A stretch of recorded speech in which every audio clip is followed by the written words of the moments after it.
I would say grains and nightshades can either be your good friend or your worst enemy, depending on where you're at with your health, depending on your level of gut health and your level of autoimmunity. So grains, for example, have like phytic acid and lectins in them. These, if they're processed right and if you have some evolutionary history of dealing with those specific grains, you can be just fine with them. Of course, they can be very heavy on the carbs, depending on what stage of health you're at. You may not want to have so many carbs, so maybe grains just represent a very small portion, or for a period of some months to some years, because of something you may be dealing with in terms of like a candida, or really going into deep keto for weight loss or other reasons. You may cut them out entirely, and that's okay. But long term, I think you want to get to an area of health where you can have some grains and have that be a healthy source of carbs and not have any problems with it. And so, again, going for grains that agree with you, number one, and processing them in a way to minimize things like the lectins and the phytates.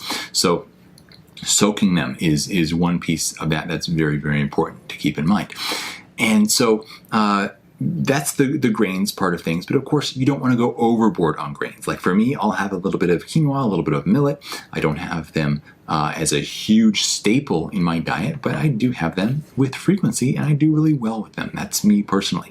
I will occasionally have a bit of like a brown rice pasta, but we usually have a brown rice pasta that is made with moringa, which has amongst many other superfood properties that it has, it can impair absorption of arsenic. Problem with brown rice, it pulls a disproportionate amount of arsenic out of the soil, so you're at some risk there. And I've had my arsenic levels tested, and I'm very happy in that department. But if you can have a brown rice pasta with moringa or one without, of course, why wouldn't you have it with? And then over to the nightshades category. So the nightshades, here we're talking about the members of a plant family called Solanaceae. And there are thousands here. Most of them aren't edible. And so a lot of people use this as a reason to say, well, you shouldn't have any of them then. Well, you could go down that route, but I don't think it's necessary. There are some that are perfectly edible. You look at things like tomatoes, potatoes. I'm not a huge fan of potatoes for other reasons, but eggplants, bell peppers. You have different spices and herbs like cayenne and chili pepper. I mean, you don't have to look far to see the tremendous health benefits of something like cayenne in terms of cardiovascular health and various other things, circulation.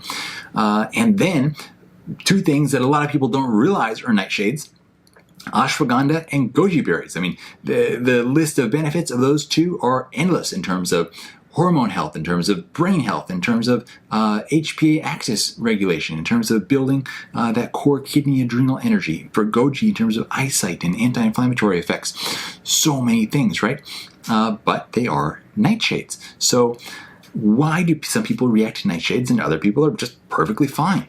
The thing is that the medicinal / toxic aspects of these nightshades, depending on who you are for the most part attributable to their alkaloids. These alkaloids are what, if you are in a state of decent gut health and decent immune system health, that you don't have autoimmune issues, these alkaloids are going to have tremendous positive impacts on your health.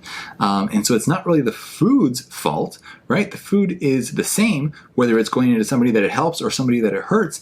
It's ultimately up to the gut and immune system and how compromised or healthy they are, or imbalanced or imbalanced, in determining how that food is going to affect that person.